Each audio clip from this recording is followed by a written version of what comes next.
I was so close, but no cigar in this month's AAA Hobbies mini four-wheel drive races. So yes, against stellar competition, like always, I did not prevail and I did not get onto the podium. But I should have, because my cars were definitely fast enough. And yeah, I took a very conservative approach with this car because I was like, yeah, I trust this car. I'm just going to set it at 1.55 volts for each battery, and yeah, I'll just let it fly like that. But there were people that were juicing up their batteries to 165 volt batteries, and whoa, those cars were speed demons with that much juice. So yeah, I don't know why I decided to lower it so much. It's because typically, at other racing events, 155 would definitely secure me a spot in one of the lanes. But here at AAA, we've got this fast 3-lane track this month. You can see it right here.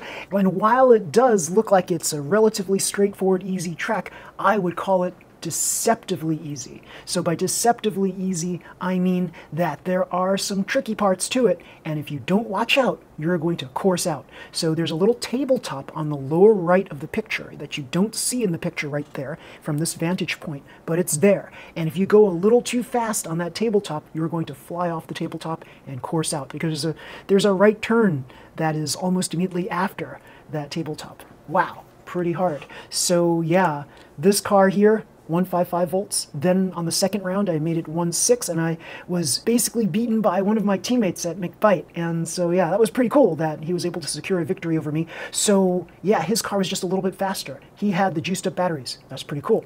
So the final round, I decided, oh, let's just amp them up all the way to 165 volt batteries, and let's see where we go from there. And unfortunately, after the tabletop, this thing hit the sidewall and it flipped backwards and went backwards back over the tabletop. So it was like a freak accident kind of thing where this thing just flipped over and went backwards. So yeah, no love for me today with this.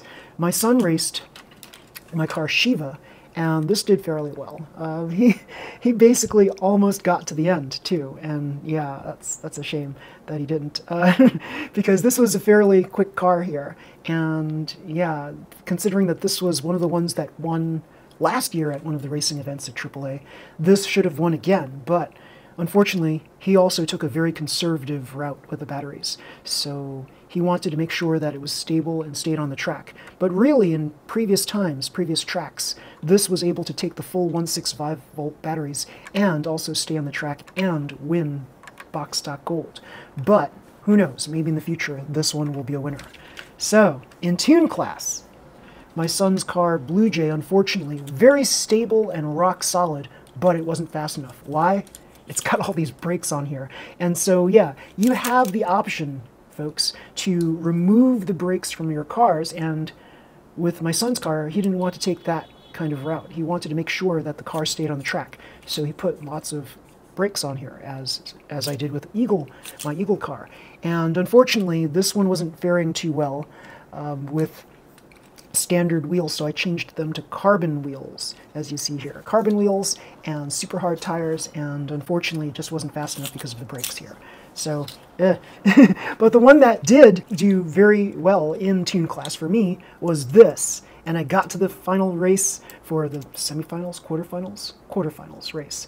And yeah, I was going against a very powerful racer, and his car and mine were going neck and neck, but his was a little more stable than mine, and so mine coursed out. And it was kind of funny because this car was rock solid stable for the entire time, and it turns out that, again, brake wear, right? So brake wear, your brakes are not just the sponge brakes that you attach onto your carbon plates. Now, let's take a look at the different types of braking systems that you can consider. You can consider no brake. There's really no such thing as no brake, because if you're scraping carbon against the track, that's in effect a brake. It's a very weak brake, but it is a brake. And then if you put the sponge on top of that, that's a form of braking also. That's the standard form of braking that everybody knows, sponge material on top of the brake. And then if you put tape over it, that protects the sponge from kind of like smushing off, sliding off of the carbon, but it also gives yourself a different surface on the brake too. So while it might not be as resistant friction-wise without the tape, it does secure the sponge in place and give it a slightly less friction-like quality to it. So yeah, it's for a different purpose. And if you go up certain slopes, you sometimes do need a little bit of brake, to just slow you down a smidge, and then the tape allows you to slide up the slope so that you don't just go flying right off of it. So sometimes you need that little slow stop. Now, some people opt to have so-called no brakes, just the carbons, and they're flying around the track and stuff, but you have to make sure that your car is really stable and rock solid. And by that I mean you have to have ample dampers on the car to weigh the car down so that if it does in fact fly off the incline, it will have enough weight to land properly when it's going up and then back down. So here initially I had lighter weights on the side weights and it wasn't staying on the track. So I opted for heavier weights, as you see here, and yeah, this then stayed on the track. Pretty darn cool. And yeah, it's just one of these things where you have to basically play test your vehicle on the track many times until you get the proper weight distribution of dampers all around your car.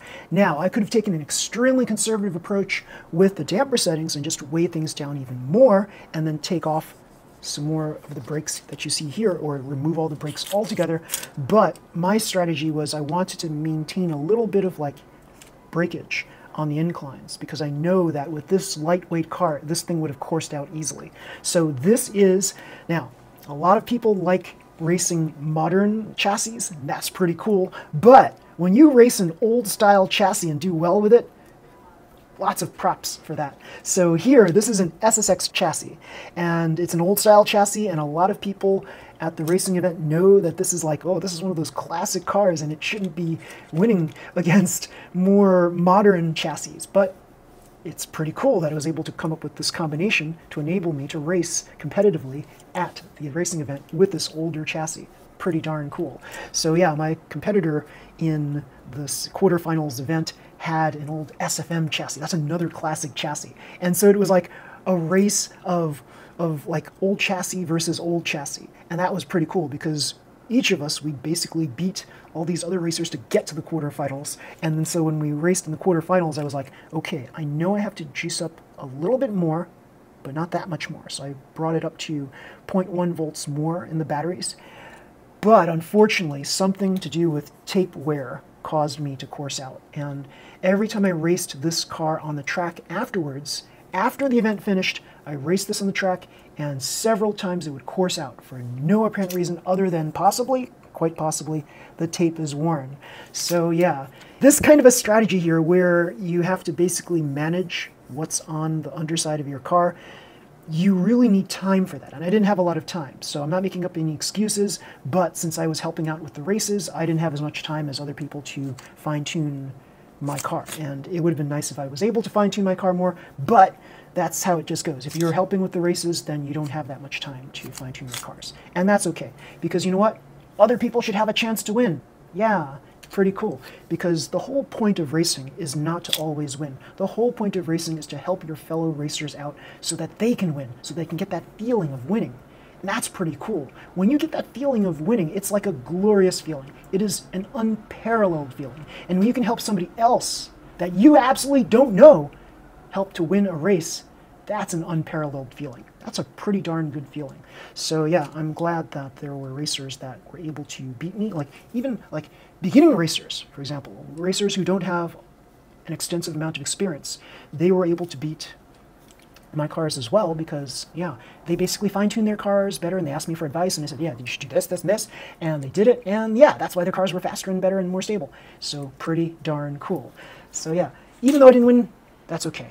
I got to see lots of happy faces there. That's all that matters. So my son helped out a lot with prepping all of the seats there, the tables. He helped out with the seating arrangements. He helped with bringing tables out, chairs out, things like that. He also helped border the parking area so that we had a special section for where people could park. So yeah, he did all that, and he was given this as kind of like a token of appreciation by AAA Hobbies. It's pretty cool because this kit right here, it's a Porsche 962, and I think it was part of that painting seminar that they had yesterday, because here, I don't know if this is supposed to be pre-painted, but it was, and it's pretty cool. It's a pre-painted body, and yeah, if it came like this, great, that's awesome, but I don't think it came like this. I think somebody from the painting seminar painted it. That's pretty darn cool. So this kit here includes Yes, squishy rubber wheels. Yep. And it looks like it's a pretty easy to build kit. It looks like most of the stuff is right here and you just attach things to it. So very, very cool. So yeah, it's just one set of A parts, you can call it, right? For those of you who know Mini 4-wheel drive nomenclature, these would be A parts, I guess. And maybe they're called A parts here too on these model kits. And yeah, you get the rubber tires, you get decals, pretty cool, and the instruction manual, which looks like a larger version of Mini 4-wheel drive instructions. So here's the back of it. Yeah, pretty cool. Maybe this was pre-painted before, I'm not sure, but it's pretty darn cool that it came like this. And yeah, there are kits that Tamiya makes that do come with pre-painted bodies, like the Comical Avante kit, the RC Buggy kit. So here, Tamiya catalog, very cool. You get that inside too. Showcases some of the models that are available. Very, very cool. Tanks, cars, motorcycles. Yeah, if you're into that, yeah, get a Tamiya kit. It's pretty darn cool. And yeah, maybe it was pre-painted because I see now here, yeah, it's white over here, and they're just giving you model painting suggestions here. Very cool. And there's also a page on how to apply the decals. Very cool. So yes, that was a nice token of appreciation. I like that. It's pretty darn cool. And I have here something from yesteryear. Look at this. This is called Desert Race, and it's made by a company called Tomy. Now, this is a mechanical game, and I'm going to show you a demo of how it works right now. Take a look. Desert Race by Tomy. So this is pretty much one of those prehistoric games from long, long ago. It came out approximately 1980, which is about 44 years ago. Pretty darn cool. So I wound it up. So that's the batteries, right? It's a mechanical device. There's no actual batteries that you insert in here. So just winding up the motor here, that's the battery.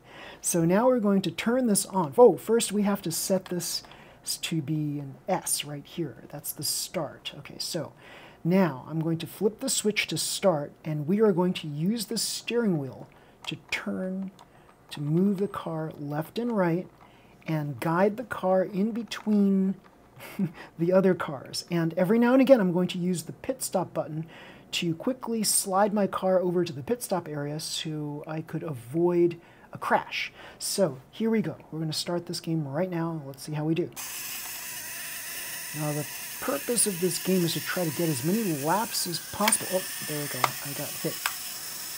Try to get as many laps as possible until the motor expires. There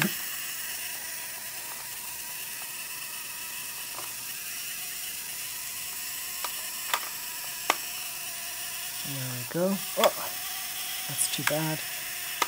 So this game should look notoriously like Digital Derby to some of you, because it kind of is.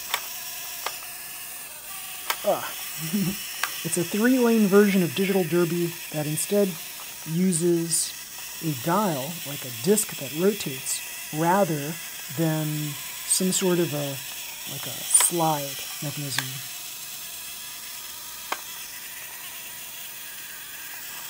So there we go. The cool thing about this is it doesn't use any batteries. It just uses a wind-up motor.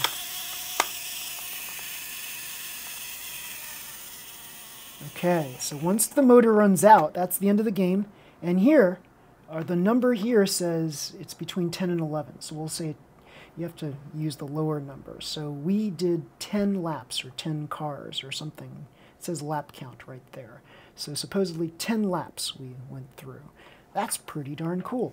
So the goal is to try to get as many laps as possible, and my son and I were having a great old time trying to get as many laps as possible in this game.